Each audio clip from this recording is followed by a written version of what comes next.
Okay, so we will now go on to public questions, and they will be set and obviously put to Acting Chief Constable Steve Cooper, and obviously with the support of Craig and Gurmit.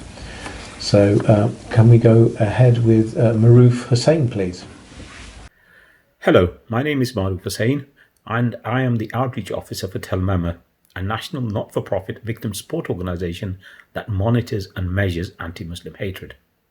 The questions which I wish to ask are: what priority do you attach to tackling hate crime, particularly anti-Muslim hatred? And how do you plan to build the trust and confidence of Muslim communities in dealing with anti-Muslim hatred in light of last year's riots, which left many communities feeling vulnerable and frightened? Thank you. Okay, thank you. I'll start, but then I'll probably look to my two learned colleagues to my left for the details. Okay. I think in terms of the priority that Nottinghamshire Police attribute to hate crime, it is absolutely one of our priorities. Hopefully you've seen from the satisfaction data that we have, it achieves high satisfaction rates in our traditional crime types to show the extra energy and effort that we put into it.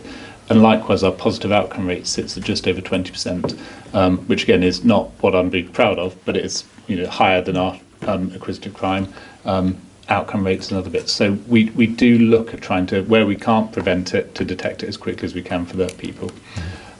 We do have a separate Muslim IEG, an independent advisory group, where we seek views. We look at scrutinising suitably sanitised investigation reports to actually look at whether we're taking all reasonable lines of inquiry, if we're keeping victims updated, to actually make sure that that's suitably scrutinised by the communities themselves, as well as obviously by the team who look at the hate crime areas.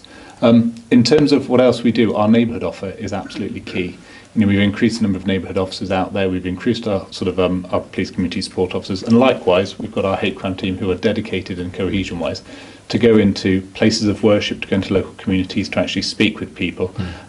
Gomez gave one of the practical examples about what we've actually done when people had the fear post the summer disorders. But I think one area that probably does show that we've done a lot of groundwork to build up that trust and confidence, which probably still isn't where we want it to be, but it's a lot better, is the summer that we had compared to others. The Nottingham stood together. The groundwork that we've done with our building community cohesion, building trust and confidence within the policing, wider family, helped us, I think, really get through that summer. But I'll happily hand over for any other details or comments that you have. Can I then add on? I absolutely have to echo what the Chief has just said. We've sustained long-term relationship with our Muslim community, and particularly with the mosques as well. And by sustaining that relationship has helped us to manage any critical incidents. We have those regular contacts. The one I'm going to mention is the yearly Ramadan I spoke. We have been running Operation Chopping, which Chief Inspector Iskan set up many years ago, and that's bespoke for neighbourhood policing areas to get to know who the key players are in their mosque and community centres, because obviously they've got Quran classes are helping it happening as well. So it's really important that we meet their needs. So that relation has helped us to manage some of those critical incidents that other areas have had a real massive knock-on effects. So that is, I've got to say, has worked, and we continue to carry on. As you said, we've probably not reached every Muslim community, which is where we build a key contacts database.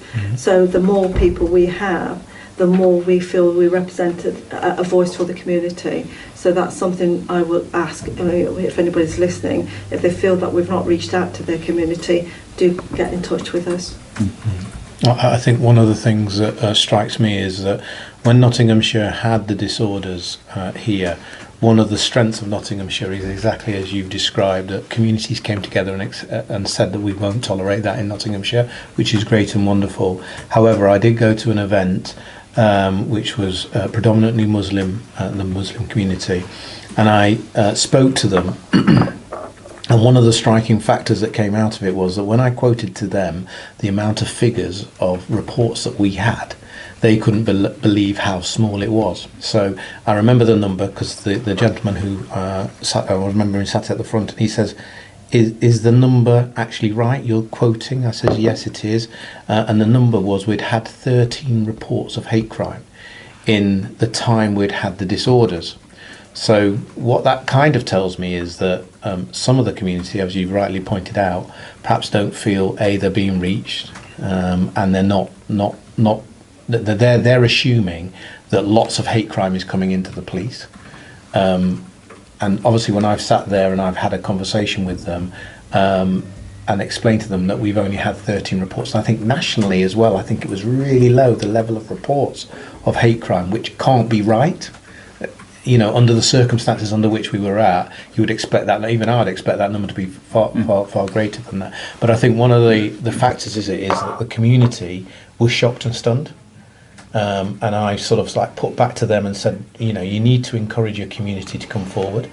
And I suppose the real question in this is how do we do that? How do we give them confidence to make sure that when they go to the police, they get the response from the police? How do we make sure that we're available to them? Because I suppose what it kind of showed me really was that there is some great work being done, and I think that's clearly reflected. However, there are quite a lot of elements of the Muslim community that we're not reaching, and there's a reason for that, and we need to sort of explore that. So moving forward, it would be great to see some of the ideas and thoughts and feelings on how we can actually start galvanising that at pace, really, and really getting out to, because as you've mentioned with geopolitics and the things that are going off in the world, this is a forever bubbling picture, I think, and can swing either way. So thanks for the answers, and but I still feel there's a little bit more work to be done. But carry on with the good work that we are doing. So, just quickly on those figures that Craig put up were quite impressive, certainly around availability and treatment of people once they do report. I don't know what the force does to publicise those to communities, to try and instill that confidence that when you call, these are our rates in terms of availability, these are our rates in terms of how you're going to be treated. They're really high up there, aren't they? Yeah. It's something we can definitely look at. We communicate through the IEG, you know, in terms of the numbers, but how we try and promote that a bit wider. Because you're right, I think once people do have the confidence to reach out, they are satisfied and confident with the service we give. It's probably the people who aren't satisfied or aren't trusting that we need to reach. We are doing as well, which probably, you know, doesn't necessarily answer this question, but we do lunch and learn sessions.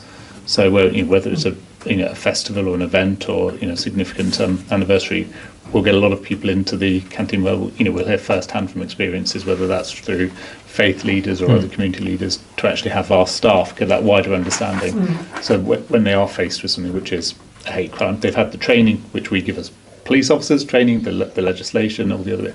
They actually have that emotive bit around this is how it makes people feel when something happens to them. So we do try and make sure that people are treated with respect, courtesy and empathy as much as we possibly can. Lovely. Thank you for that.